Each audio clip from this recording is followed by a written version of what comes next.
Well, I honestly got like a lot of things out, but it's like not gonna fit into it. But it was a good film, honestly. But like right now, I'm going through like I guess like a heartbreak. But I guess it's just like bits and pieces of it. So it's like my heart. It's like I have other pieces in my heart because it's like it's not all the way there. Like Miss Allen, what did you get out of this film? Well, Dr. Amerson, I just commend you so much and thank you for bringing this to the community. Yes. And I got out of the film, not only is God an awesome God, but he works everything out. And in the film, the young lady was so afraid. What do we have to be afraid of? And she was a believer too. Yes. And so I just want to thank you so much because in the film, it showed us that God is a good God. And he's concerned with everything that concerns you. I love the fact that, well, I'll say this, kind of sort of to what the baby is probably expressing, what I tend to try to express and get people to understand is that we have to understand that we've got to love self first. And that is a big struggle, allowing what society thinks is the norm, to cover what God has given to you. And so once you learn your purpose in life, not just for yourself, but what you have to give. And that's the thing, we're not all supposed to be the same.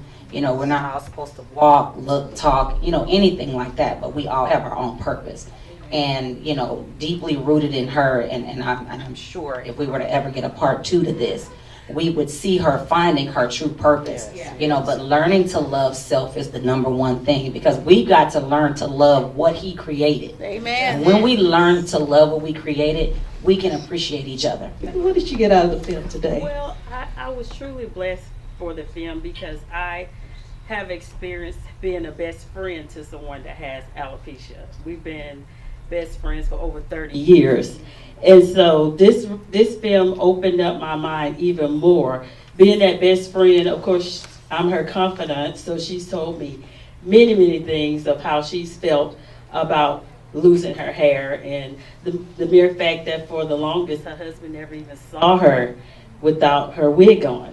And so it hit me in so many ways because of that, because I have a personal story to go along with it, and it's going to actually help me to help her be even more comfortable with the fact that, you are still the person that you were before you lost your hair. And she's, been fortunate enough to find the love of her life. And he didn't care because she already was bald when she met him. So, like I said, that movie really touched me because I have a personal connection to it. I love the film because as a teenager, we always experience insecurities, and we always, even though we try not to, we always pass judgment off. But this opens your eyes to see, just because this person has this or that, or they look like they might have something, you don't know what their story is. You don't know what caused it. So just keep your eyes open and keep your heart open, so you can just be a listening ear or an open shoulder for that person. And that's what I got from that. Okay, thank you. I just think it was a really beautiful film. It's something that I think people need to see, this type of film, because they don't really show these type of things anymore in the mainstream. But what I got out of the film was that what I call the false evidence appearing real syndrome.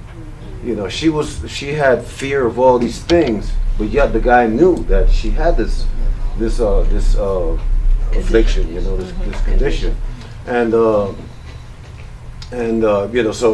so she was fearing all these different things, and I think that we all kind of suffer from that type of thing.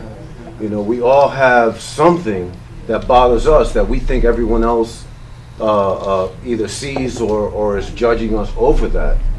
And I think that God just takes all of that away from us. He gives us confidence in who we are. I mean, we have to be confident in who we are because of Him.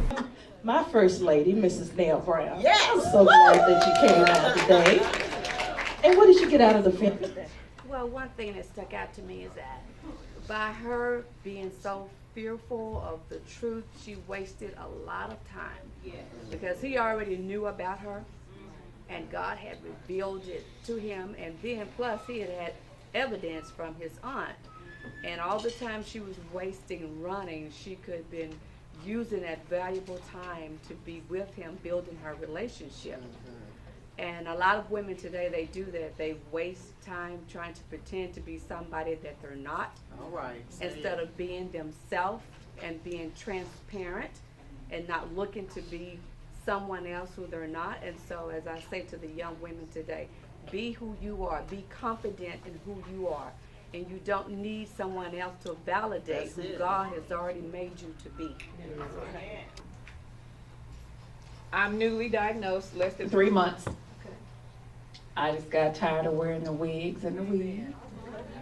I told my husband of almost 20 years, I'm sick of it.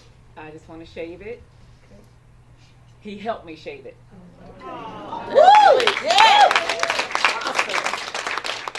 He was the first person to see it and tell me that I was beautiful. And I've been going every day since. That's awesome. I run a home daycare, and I have been for 10 years, and my babies love me because they know it's still me. Amen. Today, I texted my sister-in-law and told her where I was coming. She has twins that are almost 3 years old, and she stopped everything to meet me here and be here with me. Thank you, Crystal. Yes. I still have my insecurities. A lot of times I go around faking like I'm real bold and confident, and people don't know it. But I really just want to bust out and cry. So tonight, for me to stand here in front of everybody, it's a big deal. All right. All right.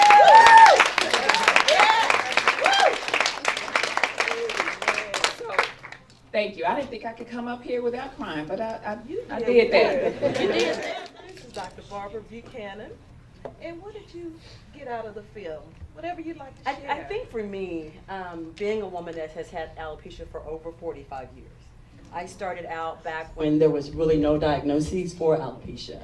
And coming from a single parent home with a mother who was heavily drug addicted, they talk about be careful of stress and things. I would like to send a message. I'm a marriage and family therapist. So families, please, please, please recognize that sometimes you will get in situations in your home and adult lives, you don't recognize that those things will spill over to your children. And your children will carry those things throughout their lives. And so something that was talked about was those stress levels. That be careful of your stress levels. Be careful of what environment you put yourself into. If it's chaotic, please, please, please try to create an environment that is not chaotic for your children. That's my number one thing to say. As a girl who grew up in that type of environment, as a mental health professional, I believe that it's important that we know something that was stated, I believe through one of the panelists, is making this normal within our society. I am so proud of you. I am so proud of you. Amen. It took me up to do my research and finish my research after I did my dissertation on families and how alopecia not only impacts us, it impacts those we love.